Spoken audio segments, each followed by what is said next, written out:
Good evening, Sharma. Sometimes I become very anxious about what would happen tomorrow, and it affects me both physically and mentally. How do I overcome this anxiety? That's a good question. As you rightly said, the fear of what will happen tomorrow, the fear of what will happen the next moment is what causes anxiety. The irony is that we really do not know what is going to happen tomorrow. We really do not know what is going to happen the next moment. When we do not know what is going to happen tomorrow, how are we fearing about what is going to happen tomorrow? So, if you look into it deeply, we will understand the meaninglessness of this. And we are anxious about tomorrow because, in our figments of imagination, we tend to think that things may go like this, it may happen like this, it can happen like this. Whatever we think should not happen, we ask ourselves, what will I do if such a thing happens? So the whole thing is a figment of imagination. It is a phantom. That is why Pandit Nehru wrote, fear builds its phantoms, which are more fearsome than reality itself. And reality, when calmly analyzed and its consequences willingly accepted, loses much of its terror. Phantom means ghost. Phantom also means figment of imagination. So the fear is a phantom, it is a ghost, it is an imagination, and we become victims of our own imagination. There lived a king in China who had a wonderful prime minister who was very intelligent and very brave. However, the prime minister committed a grave mistake one day. The king, though liked him very much, was not able to forgive the prime minister for the grave mistake that he committed, and therefore the king ordered that the prime minister be arrested and be hanged to death the next day. As was the practice, the king went to see the prime minister in the cell the evening before the morning he was to be executed to ask what was his last wish. The moment the prime minister who was in the cell saw the king entering it, started crying, weeping uncontrollably. The king was shocked because the king believed that his prime minister was a very bold person, and therefore he could not even accept the fact that the prime minister would be crying because he would be dead the next day morning. So he told the prime minister, I never thought that you are a coward. I never thought that you are afraid of death. I am really ashamed of you because I had always admired your courage. Then the prime minister said, death you are saying I am afraid of? No. If I was afraid of death, I would not have led so many wars from the forefront. I was never afraid of death. Even now I am not afraid of death. I was crying for a different reason. I was sad for a different reason. Then the king asked, what is that? In fact, I have come to you to ask you what is your last wish so that I can fulfill it.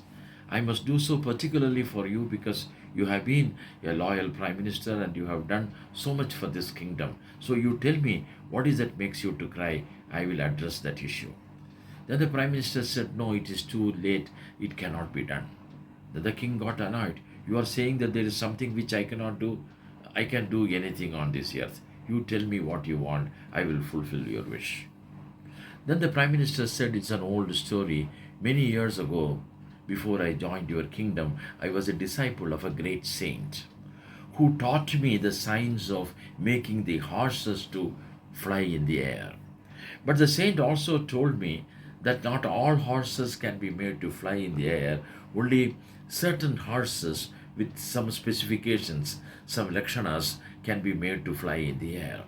And I was looking for such a horse, I never found one, and therefore I had almost given up the idea of finding such a horse.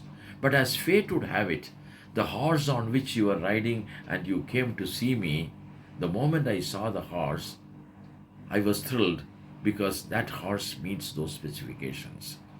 And I was crying because now it is too late. I'll be dead tomorrow morning, and that science of making the horses to fly in the air will be lost to humanity. Then the king said, if you can make the horses to fly in the air, I am cancelling the punishment. I am letting you off now itself. Now you go home taking my horse with you. But tell me, how long will you need to make my horse to fly in the air? The prime minister told the king, I may need 1 year's time. He said, 1 year is okay. So after 1 year, if the horse flies in the air, your punishment will be cancelled.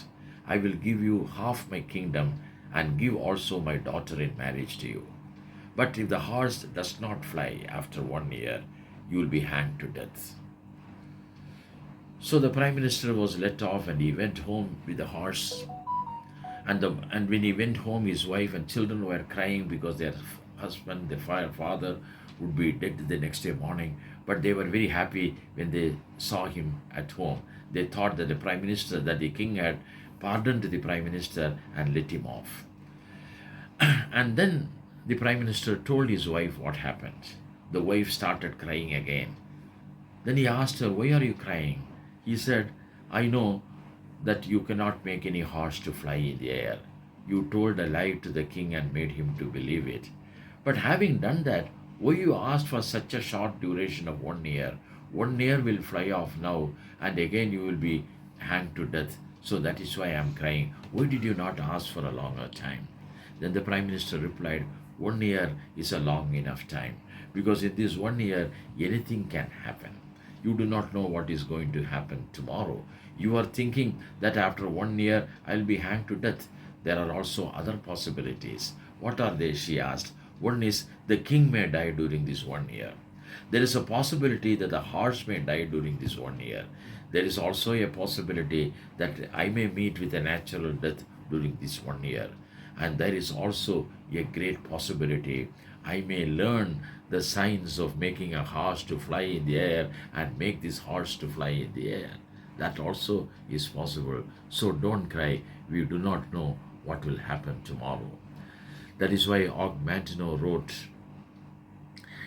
can tomorrow's death cast its shadow backward and darken today's joy? Should I torment myself with problems that may never come to pass? Should I concern myself over events that will never happen? Tomorrow lies buried along with yesterday, and I will think of it no more. Thank you. Thank you, Sharma. Hope you all must have heard it and liked it. Like, share, and then subscribe. And you can have more such videos in the future. Thank you, friends.